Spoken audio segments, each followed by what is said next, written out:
네, 안녕하십니까. 금전함TV 구독자 여러분, 반갑습니다. 네, 이번 영상은요, 이제 앞서 우리가 운용에 대한 내용들 이야기했고요. 이제 자산 배분에 대한 내용들 조금 다뤄볼게요. 자산 배분, 실은 엄청 많이 들어봤는데요. 혼동하는 경우들이 좀 많아요. 포트폴리오와 자산 배분, 분산 투자, 운용, 뭐 이제 이런 것들이 왔다 갔다 하면서 용어들이 조금 혼란스럽죠. 혼동스럽고. 근데 이제 얘네들을 전부 다 아우르는 개념이에요, 실은. 자산 배분이라면은요, 우리가 가장 큰 틀에서 어떤 자산에 대한 구성이라던가 그런 집단들을 만드는 걸 우리가 보통 자산 배분이라고 하고요.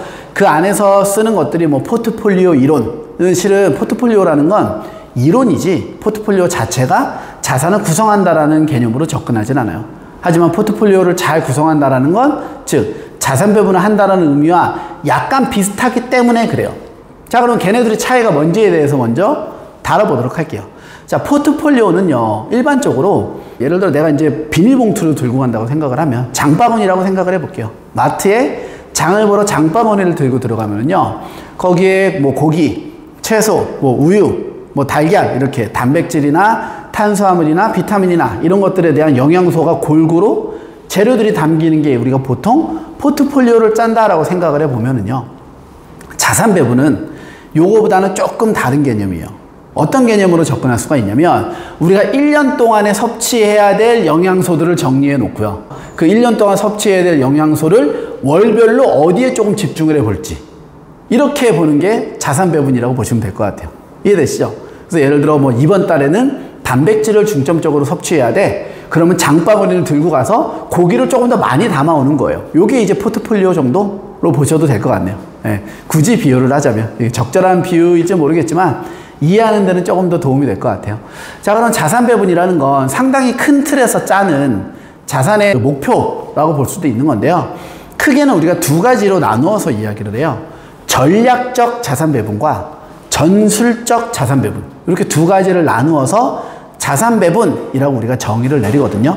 그러면 전략적 자산 배분과 전술적 자산 배분이 각각 무엇이며 이 둘이 어떤 식으로 합쳐지는지를 학습을 하면 자산 배분에 대한 내용들 정리가 수월해지겠네요. 그럼 먼저 그렇죠, 전략적 자산 배분부터 한번 다뤄보도록 할게요. 자, 전략적 자산 배분의 정의는요, 보통 이렇게 이루어져요. 중장기적 목표예요. 단기적으로 짜는 전략이 아니라 중장기적 목표가 되고요. 플러스 적극적으로 이 자산 배분을 바꾸려고 하지 않는 행위가 포함되면 우리는 그런 걸 전략적 자산 배분이라고 해요. 그러니까 말 그대로 큰 그림 보는 거예요. 멀리서 빅피처, 큰 그림을 그려내고 그 큰 그림을 웬만하면 계속 유지해 나가려고 하는 게 전략적 자산 배분의 가장 핵심적인 내용이라 이거예요. 자, 그렇다면 큰 그림은 어떻게 그려야 돼요? 그 영상이 실은 앞선 영상들이 꽤 있죠. 그 영상들을 보시면서 하나하나 꼼꼼히 보시거나 스토리텔링을 계속 기억하신 분들은 생각나실 건데, 우리 목표 수익률 추구해야 된다 이런 얘기 했어요. 그래서 젊고 돈이 많냐, 이제 은퇴생활자냐, 이런 이야기에 따라서 투자 위험, 성향도 달라진다 이런 얘기도 했었고, 맞죠? 그거에 맞춰서 큰 틀을 그리는 거예요. 그러니까 내가 아직 젊고 소득이 상당히 많은 편이다. 그러면 그 목표를 잡을 때 하이 리스크 하이 리턴에 가깝게 잡는 거예요. 그러니까 전략적 자산 배분이라는 것 자체가요, 적극적으로 변동하지 않고 움직이지 않는다라는 뉘앙스 때문에 이건 그러면 그 위험을 좀 줄이고 수익률을 적게 가는 전략인가? 이렇게 생각할 수 있는데요. 그러한 방법은 옳지 않은 이해예요. 그러니까 전략적 자산 배분은 단순하게 처음에 세운 계획대로 잘 움직이지 않고 장기적인 목표를 정한다라는 거에 초점을 맞추는 거지, 이익을 크게 추구한다, 적게 추구한다, 이렇게 접근하시면 안 돼요.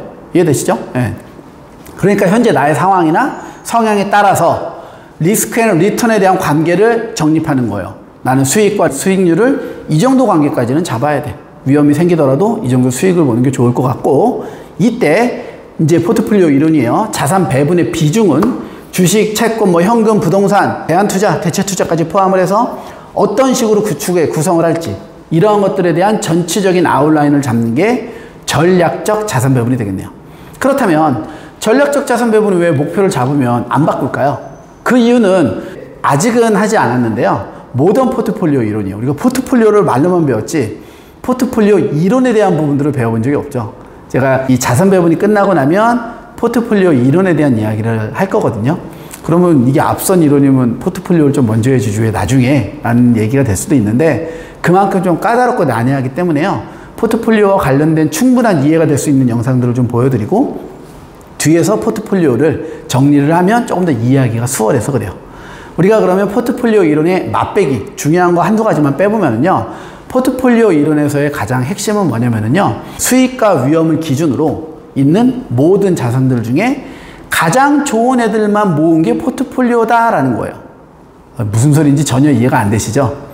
단순하게 이런 거예요. 똑같은 5%짜리 수익률의 자산 5개가 있어요. 1, 2, 3, 4, 5번이 전부 다 수익률 5%예요.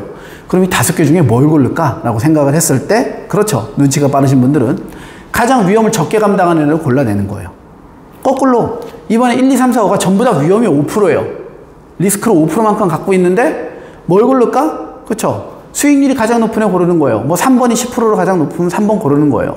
이런 식으로 수익과 위험이라는 기준으로 자산들을 비교해서 가장 뛰어난 애들을 모아낸 걸 우리가 포트폴리오라고 이야기를 하고요. 조금 더 정확한 용어로는 효율적 투자 기회선이라는 표현도 써요. 이제 모든 포트폴리오 이론에서 설명할 내용들인데, 그런 아주 효과적인 애들만 모아놓은 게 포트폴리오니, 우리가 큰 틀에서 목표를 짤 때 그런 애들을 바탕으로 내 목표 수익률이나 내 상황에 맞게 자산 구성을 한다면 굳이 바꿀 필요가 있다 없다? 당연히 없지. 이보다 좋은 애가 없는 걸.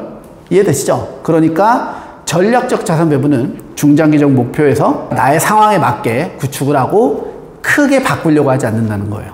하지만 내가 예상했었던 가정들이에요. 금리는 최대 올라봐야 3%. 이런 가정을 세웠는데 금리가 6.5%, 7%까지 급등을 해버리면 가정 자체가 너무 많이 변했죠. 이럴 때는 바꿀 수도 있어요. 전략적 자산 배분도. 하지만 가정이 이렇게 극단적으로 변하지 않는다면 그러한 상황 자체를 바꾸지 않는 전략적 자산 배분이에요. 아시겠죠? 그래서 전략적 자산 배분을 한번 정하고 안 바꾸는 이유 뭐라고요? 가장 좋은 애들로만 구축하니까. 이보다 좋은 애는 없거든. 어차피 바꿔봐야 얘보다 좋은 애는 없어. 그래서 우리는 바꾸지 않을 거야 라는 생각으로 짜가는 전략적 자산 배분이 되겠습니다. 네, 그럼 이번 영상 여기까지 해서 전략적 자산 배분에 대한 내용 간단하게 다뤄봤고요. 다음 영상에서는요, 전술적 자산 배분은 무엇인지에 대한 이야기를 조금 다뤄보도록 할게요. 네, 이번 영상도 시청하시느냐고 고생 많으셨고요. 영상이 도움이 되시는 분들은요, 좋아요, 구독 한번 눌러주시면 영상 제작에 도움이 된다는 것도 알아주시면 좋을 것 같아요. 네, 그럼 여기서 이번 영상 마무리하도록 하겠습니다. 감사합니다.